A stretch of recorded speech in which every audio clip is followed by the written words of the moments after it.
Mark Dolan joins us right now. Where will we meet? I don't know. Vegas in the middle. How are you, great man?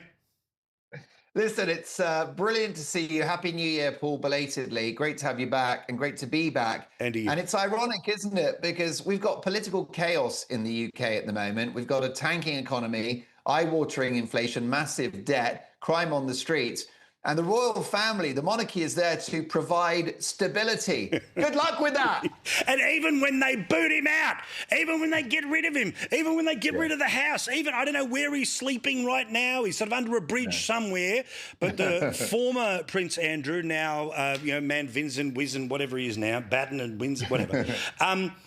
Back in it with the Epstein files, another multiple million pages have come out, supposedly the end of it.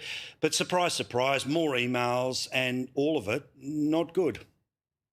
That's right. Just when you thought things couldn't get worse for Andrew, what is his surname? Especially Mountbatten-Windsor, just a Royal Plonker, I think is a better double-barreled surname. Ex-Prince Plonker. Andrew Royal, and he's not going to sue us because he's got enough legal problems already. And listen, we thought, Paul, that, things couldn't get worse, and they have. And I think the reason why, obviously, you've got the email exchange between him and Jeffrey Epstein, a disgraced financier whose crimes are too egregious to discuss on a family show, a rotten, disgusting man. And Andrew's chosen to be friends with him.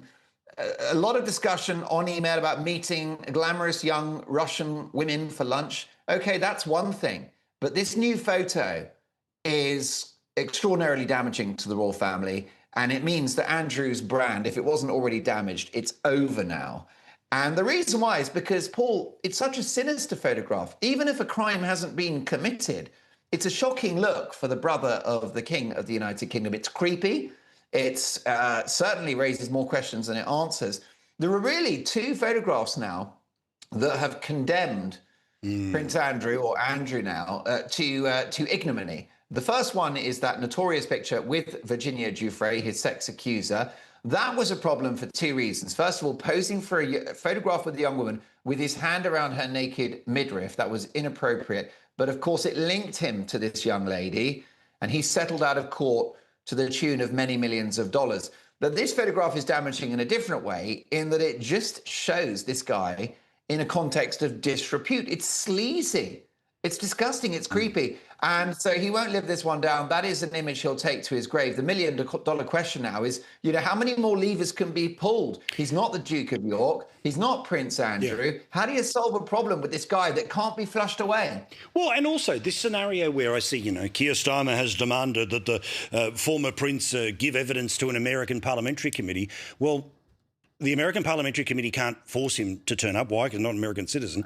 The British Prime Minister can't send him. I mean, it's not as if he's potentially, if somebody's arrested in an extradition process, but none of that is seemingly on the table. So it seems to me that, people like Keir Starmer don't want to say, well, I'm sorry, there's only so much I can do. They want to pretend that there is some other secret trapdoor for him to fall through. Well, the reality is, unless this thing takes a potential criminal tone, and again, Andrew denies everything, then it's going to stay like this. Now, the theory being that, the 3 million pages, they're all out now. No one has been through the 3 million pages that exist right now, even in the quick searching. So there might be something a little further around the corner. But there's a lot of distance between now and when we never have to talk about this bloke again. But the reality is he's just going to float in the ether, doesn't he?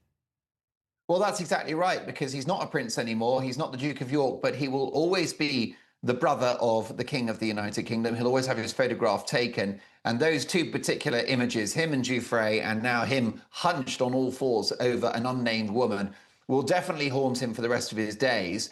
There are a couple of things to point out, Paul. Some people are arguing that Andrew is a little bit of a fool guy. As you said, he's been found guilty of no crimes. And there are some that are suggesting that he's being attacked, he's being pilloried because he's a member of the royal family, can't defend himself, can't sue, whilst there are lots of other high-profile figures whose details we won't get into, who are also linked to Epstein. So, some people think he's a little bit of a whipping boy, like a human shield for other powerful people. I'm going to say, look, I've got no sympathy for the guy. I think he's a victim of his own 100%. Downfall. And I might have a bit of an exclusive for you, Paul, which is I've just spoken on my TalkTV show to Andrew Lowney. Now, this is the guy that wrote the book entitled, which was the beginning of the end for Andrew. It was published last year. And Andrew told me a couple of interesting things. He told me that he thinks that King Charles will not provide accommodation for Andrew, that the former Duke of York is going to have to go to the Middle East and have a rich sheikh look after him, because there was this agreement that Andrew would go to Sandringham, which is a royal estate in Norfolk, and he'd live there rent-free for the rest of his life. Well, Andrew said it ain't going to happen. Charles will not do that. So this is a major move. It's an issue for the royals because the other problem is he remains a target. You know, he needs security. He's got to live somewhere. But according to this top royal insider, it won't be on a royal estate.